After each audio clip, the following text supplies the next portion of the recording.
নমস্কাৰ পুনৰবাৰ স্বাগতম জনাইছো আপোনালোকক অন্য এটা ভিডিঅ'লৈ।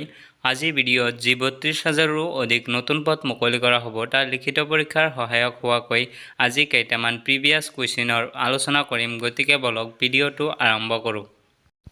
প্ৰথম প্ৰশ্নটো হৈছে অসমৰ পৰা কিমানজন সদস্যক ৰাজ্যসভালৈ নিৰ্বাচিত কৰি পঠোৱা হয়? উত্তৰ ৭ জন। নেক্সট প্ৰশ্নটো হৈছে লোকসভাত অসমৰ সদস্যৰ সংখ্যা কিমান? উত্তৰ 14 জন। নেক্সট প্ৰশ্নটো হৈছে অসম বিধানসভাৰ মুঠ আসনৰ সংখ্যা কিমান? উত্তৰ 126খন। নেক্সট প্ৰশ্নটো হৈছে অসম শব্দটো সংস্কৃত অসমা শব্দৰ পৰা অনা হৈছে। ইয়াৰ অৰ্থ কি? উত্তৰ অতুলনীয়। নেক্সট প্ৰশ্নটো হৈছে অসমৰ মাটিকালিয়ে দেশৰ সৰ্বমুঠ মাটিকালিৰ শতকৰা কিমান ভাগ আগুৰি আছে?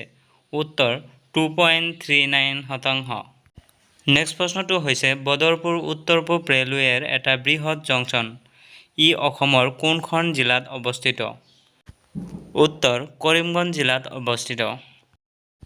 নেক্সট প্ৰশ্নটো হৈছে অসমৰ কোনখন জিলাত গৰম পানীৰ ও আছে?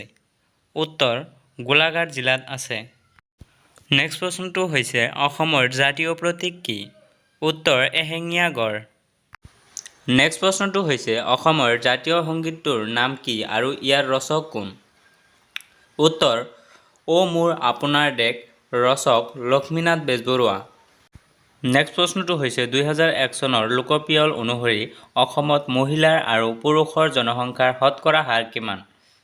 উত্তৰ 52% আৰু 48%। নেক্সট প্ৰশ্নটো হৈছে অসমৰ পুৰণি নাম কি? উত্তৰ কামৰূপ আৰু প্ৰাগজ্যোতিষপুৰ। নেক্সট প্ৰশ্নটো হৈছে কোনখন জিলাত পুৰুষ-মহিলাৰ অনুপাতৰ হাৰ সৰ্বাধিক? উত্তৰ গোৱালপাৰা। নেক্সট প্ৰশ্নটো হৈছে ২০১১ চনৰ লোকপিয়ল অনুসৰি অসমৰ শিক্ষিতৰ হাৰ কিমান? উত্তৰ 70.18।